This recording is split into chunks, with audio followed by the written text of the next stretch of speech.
Bismillahirrahmanirrahim. Assalamualaikum warahmatullahi wabarakatuh. Perkenalkan, saya Citra Melia dengan NPM 102211139 dari kelas C3 Prodi S1 Akuntansi. Baik, di sini saya akan memenuhi tugas evaluasi tengah semester Pendidikan Agama 5 mengenai Ma'rifatul Quran. Materi yang akan saya sampaikan yaitu materi 1 sampai 6 yang diampu oleh Bapak Dr. Insinyur Haji Budi Jatmiko, MSI MEI. Baik, langsung saja ke pemaparan materi. Yang pertama yaitu Ta'rifatul Quran atau mengenal Al-Quran, dan materi kedua itu lanjutan dari Ta'rifatul Quran.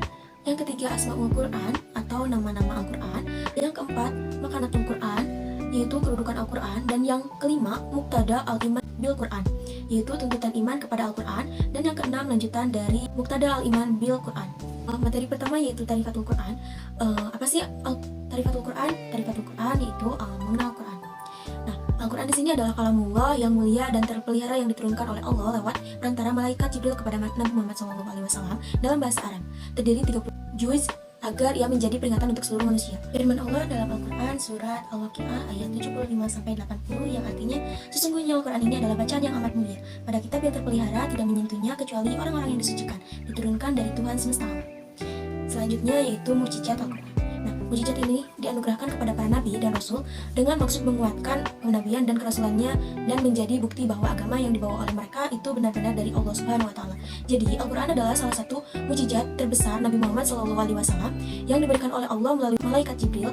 Firman Allah yang berbunyi, "Fa in kuntum fi rabbin mimma nazzalna ala abdina fa'tu bi suratin min mislihi wad'u syuhada'akum min dunillahi in kuntum shodiqin." Yang artinya, dan jika kamu meragukan Al-Quran yang kami turunkan kepada hamba kami yaitu Muhammad, maka buatlah satu surah semisalnya dengannya dan ajaklah penolong-penolongmu selain Allah jika kamu orang-orang yang benar. Yang kedua ada Al-Quran diturunkan secara mutawatir dan membacanya adalah ibadah. Nah, Al-Quran ini tuh ditulis dalam mushaf-mushaf dan disampaikan kepada kita secara mutawatir atau diriwayatkan oleh banyak orang sehingga terpeliharalah keasliannya. Nah, di sini ada hadis yang artinya, apabila turun kepada beliau sesuatu atau beberapa ayat Al-Quran, dipanggillah oleh beliau mereka yang biasa menuliskan Al-Quran. Beliau bersabda, tulis semua ayat ini pada surat yang disebut di dalamnya tentang ini dan itu. Begitupun jika turun padanya satu ayat. Hadis riwayat Tirmizi nomor 3011. Membaca Al-Quran adalah ibadah. Nah, membaca Al-Quran itu bernilai ibadah. Kenapa? Karena banyak sekali hadis-hadis Nabi Muhammad SAW yang mengungkapkan bahwa membaca Al-Quran merupakan bentuk ibadah kepada Allah yang memiliki banyak keutamaan. Salah satunya yaitu ada pada hadis dari Abdullah bin Mas'ud yang artinya, siapa yang membaca satu huruf dari Al-Quran maka baginya satu kebaikan dengan bacaan tersebut. Satu kebaikan dilipatkan menjadi 10 kebaikan. Semisalnya, dan aku tidak mengatakan alif lam mim satu huruf, akan tetapi alif satu huruf, lam satu huruf, dan mim satu huruf. Hadis riwayat Tirmizi. Materi ketiga yaitu Asmaul Quran atau nama-nama Al-Quran. Yang pertama ada Alkitab, firman Allah yang berbunyi, Zalikal kitabul la raiba fihi hudan lil muttaqin. Artinya, kitab Al-Quran ini tidak ada keraguan padanya, petunjuk bagi mereka yang bertakwa. Quran surat Al-Baqarah ayat 2. Nama lain selain Alkitab yaitu ada petunjuk. Firman Allah dalam Al-Quran surat Al-Baqarah ayat 185 yang artinya, bulan Ramadan adalah bulan yang di dalamnya diturunkan Al-Quran sebagai petunjuk bagi manusia yang penjelasan-penjelasan mengenai petunjuk itu dan pembeda atau antara yang benar dan yang batil. Lalu yang ketiga ada rahmat. Firman Allah dalam Quran surat Ali Imran ayat 138 yang artinya, inilah Al-Quran suatu keterangan yang jelas untuk semua manusia dan menjadi petunjuk serta pelajaran bagi orang-orang yang bertakwa. Lalu juga selain Alkitab, petunjuk, rahmat, ada juga ruh. Allah menamai Al-Quran dengan nama ruh karena dengannya hati dan ruh menjadi hidup. Lalu selain itu juga ada obat. Al-Quran adalah penyembuh segala hal apapun. Dengan membacanya kita akan menjadi lebih tenang dan akan ada petunjuk serta rahmatnya. Materi selanjutnya yaitu Makanatul Quran atau kedudukan Al-Quran. Nah, yang pertama ada Kitabun Naba'i wal Akhbar atau kitab berisi berita dan kabar. Firman Allah dalam Al-Quran surat Hud ayat 120 yang artinya, dan semua kisah Rasul-Rasul kami ceritakan kepadamu Muhammad, agar dengan kisah itu kami teguhkan hatimu dan di dalamnya telah diberikan kepadamu segala kebenaran, nasihat dan peringatan bagi orang yang beriman. Jadi Al-Quran ini sudah terbukti kebenarannya sekitar 7 tahun setelah diturunkannya ayat pertama dari surat Ar-Rum pada Desember 627 Masehi. Yang kedua ada kitab hukum dan syariah. Di dalam Al-Quran, Allah Subhanahu wa Ta'ala telah menetapkan berbagai macam hukum dan syariat yang mengatur kehidupan manusia sebagai individu, keluarga, masyarakat, dan bangsa. Allah berfirman dalam Quran surat Al-Maidah ayat 49. Nah, lalu yang ketiga, kitab jihad. Allah berfirman dalam Quran surah Al-Ankabut ayat 69 yang artinya, orang-orang yang berusaha dengan sungguh-sungguh untuk mencari kami benar-benar akan kami tunjukkan kepada mereka jalan-jalan kami. Sesungguhnya Allah benar-benar bersama orang-orang yang berbuat kebaikan. Kitab jihad itu menurut Abu Sulaiman Ad-Darimi dalam ayat 69 itu berarti akan memerangi orang-orang kafir, melainkan mempertahankan agama, memberantas kezaliman, dan yang paling utama adalah menganjurkan berbuat makruf dan melarang perbuatan yang mungkar, dan memerangi hawa nafsu dalam mentaati Allah Subhanahu wa Ta'ala.